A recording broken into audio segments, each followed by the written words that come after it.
Assalamualaikum warahmatullahi wabarakatuh. Selamat pagi dan salam sejahtera untuk kita semua. Kami dari kelompok 4 akan mempresentasikan materi yang berjudul kegiatan bisnis dengan perangkat elektronik dan kejahatan telematika. Di era digital saat ini, teknologi telah mengubah cara bisnis dilakukan, namun juga memuncul berbagai risiko kejahatan di dunia digital. Oleh karena itu, pada kesempatan ini kami akan membahas kedua hal tersebut secara singkat dan jelas. Baik, langsung saja kita ke materi yang pertama. Terima kasih. Assalamualaikum warahmatullahi wabarakatuh. Saya Keza Bigel Soisa dengan NIM 642217778. Kali ini saya akan memulai presentasi dengan membahas bagian pertama, yaitu pengiriman uang secara warkat dan elektronik. Transfer uang via bank adalah pengiriman uang atas permintaan pengirim atau remitter menggunakan bank sebagai perantara atau remitting bank, di mana bank memberikan instruksi bayar kepada pihak bank lain atau paying bank untuk membayar kepada pihak penerima atau beneficiary. Jadi, di dalam dunia bisnis modern, pengiriman uang menjadi salah satu aktivitas yang sangat penting. Secara hukum, transfer uang via bank atau yang dikenal dengan istilah bank transfer, remittance, atau payment order didefinisikan sebagai pengiriman uang atas permintaan pihak pengirim dengan menggunakan bank sebagai perantara. Jadi mekanismenya seperti bank pengirim akan memberikan instruksi bayar kepada bank lain, yaitu bank pembayar, agar uang tersebut diteruskan kepada pihak penerima yang sudah ditentukan. Secara hukum, ada 5 pihak yang terlibat dalam transaksi pengiriman uang tersebut. Yang pertama itu ada pihak pengirim atau disebut dengan remitter atau transferor, yaitu pihak yang meminta agar uangnya dikirimkan. Yang kedua ada bank pengirim atau remitting bank, yaitu bank yang menerima permintaan dari pengirim dan bertugas meneruskan instruksi pembayaran. Yang ketiga ada pihak penerima atau beneficiary, yaitu pihak yang berhak menerima uang yang dikirimkan. Yang keempat ada bank pembayar atau paying bank, yaitu bank yang berada di lokasi penerima dan bertugas membayarkan uang tersebut. Dan yang terakhir, kelima, ada bank pembayar kembali atau reimbursing bank, yaitu bank yang bertugas mengganti dana kepada bank pembayar setelah transaksi selesai dilakukan. Jadi singkatnya, dalam satu transaksi transfer uang saja ada 5 pihak yang saling berkaitan dan masing-masingnya memiliki peran serta tanggung jawab hukum yang berbeda-beda. Selanjutnya saya akan membahas ke bagian kedua, yaitu model pengiriman uang. Jadi seiring berkembangnya teknologi, ada berbagai macam cara atau model yang dapat digunakan untuk mengirimkan uang, mulai dari yang berbasis kertas atau warkat hingga yang sepenuhnya elektronik. Di sini ada 11 macam model pengiriman uang yang perlu kita ketahui. Mulai dari yang pertama, yaitu pengiriman melalui cek. Jadi, ini merupakan cara konvensional berbasis kertas di mana pengirim memberikan cek kepada penerima untuk kemudian dicairkan di bank.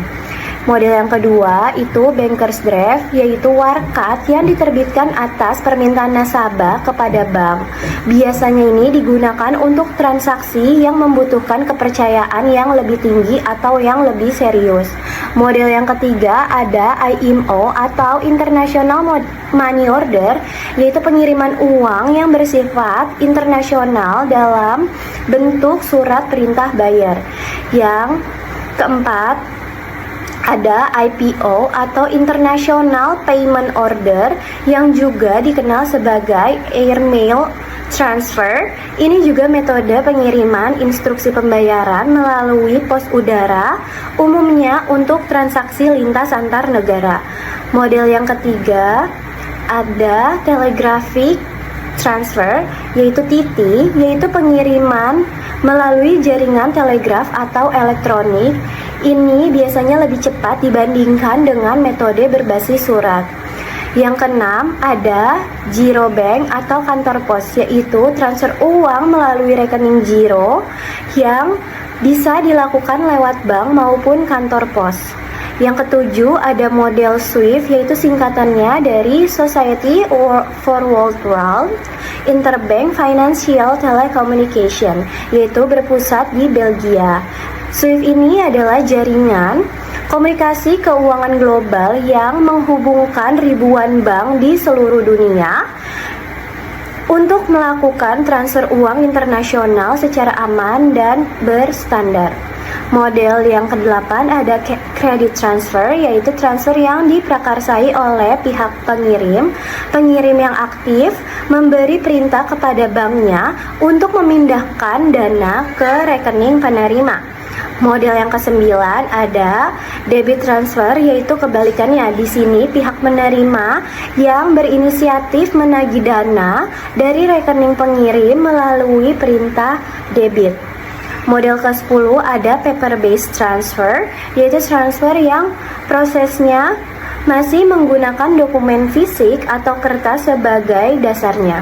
Dan model ke-11 yang terakhir ada electronic transfer, yaitu transfer yang sepenuhnya dilakukan secara digital dan elektronik tanpa memerlukan dokumen fisik sama sekali. Ini modelnya biasanya yang paling sering digunakan atau paling banyak digunakan di era sekarang, seperti transfer via mobile banking atau internet banking.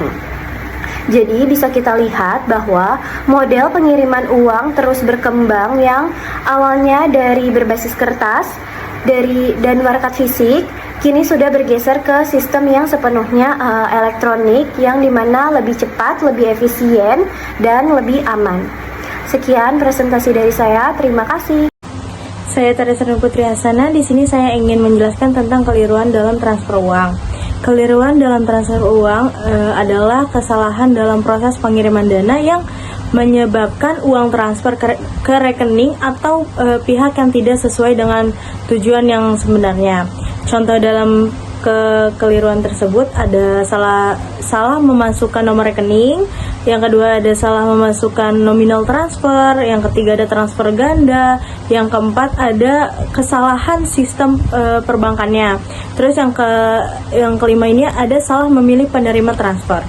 Dampak dari kekeliruan dalam transfer bank tersebut yaitu ada kerugian finansial, ada lambatan transaksi, terus ketiga ada timbul yang sengketa antara pihak terkait, yang keempat perlunya proses pengembalian dana.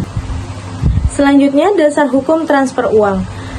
Undang-Undang Nomor 3 Tahun 2011 tentang transfer dana mengatur hak dan kewajiban pengirim, penerima, serta penyelenggara transfer dana, mengatur penyelesaian kesalahan dan tanggung jawab dalam transfer dana. Selanjutnya ada Undang-Undang Nomor 7 Tahun 1992 tentang perbankan sebagaimana telah diubah dengan Undang-Undang Nomor 10 Tahun 1998, yaitu mengatur kegiatan usaha bank termasuk pelayanan transfer dana. Peraturan Bank Indonesia atau BI mengatur penyelenggaraan sistem pembayaran dan transfer dana antar bank.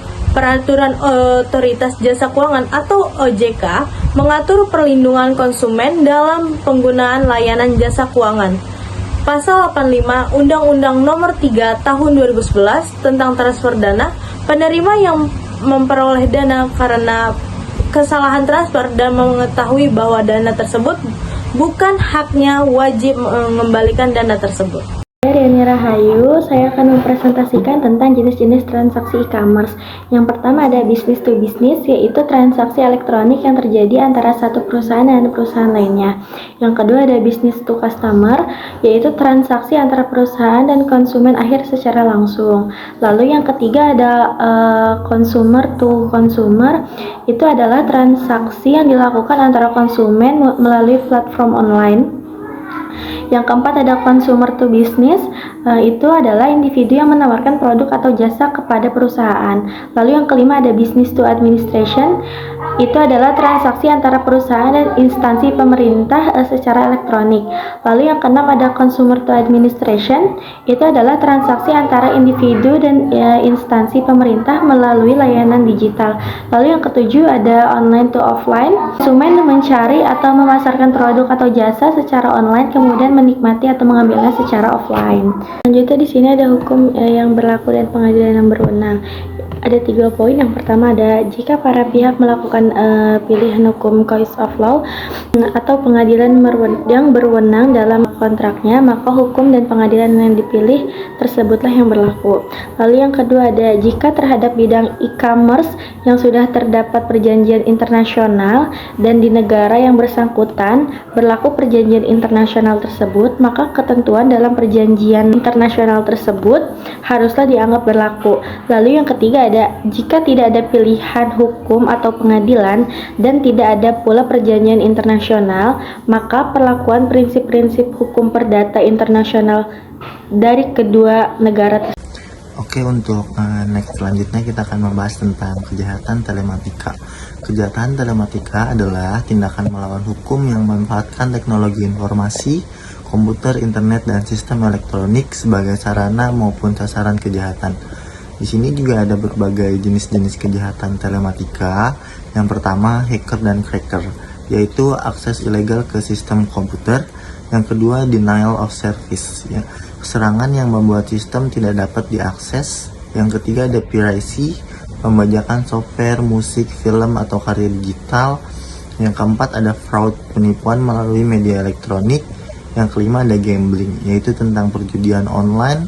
Yang keenam ada pornografi and pedofilia, yaitu penyebaran konten ilegal melalui internet.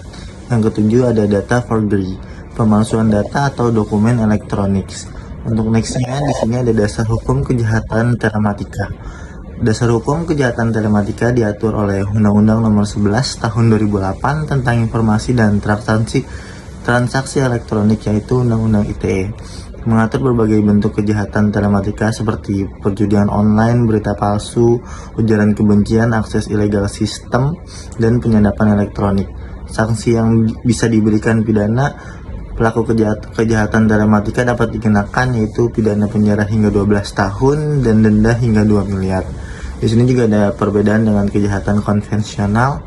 Untuk kejahatan konvensional sendiri yaitu menggunakan alat tradisional, menyerang aset fisik, terbatas lokasi dan waktu. Pelaku tidak harus ahli teknologi. Yang terakhir ada kejahatan telematika, yaitu tentang menggunakan teknologi digital. Yang kedua ada menyerang data dan sistem elektronik, dapat dilakukan dari mana saja. Yang terakhir ada memerlukan kemampuan teknologi yang tinggi. Sekian dari kelompok kami, kurang lebihnya mohon maaf jika yang disampaikan kurang jelas. Wassalamualaikum warahmatullahi wabarakatuh.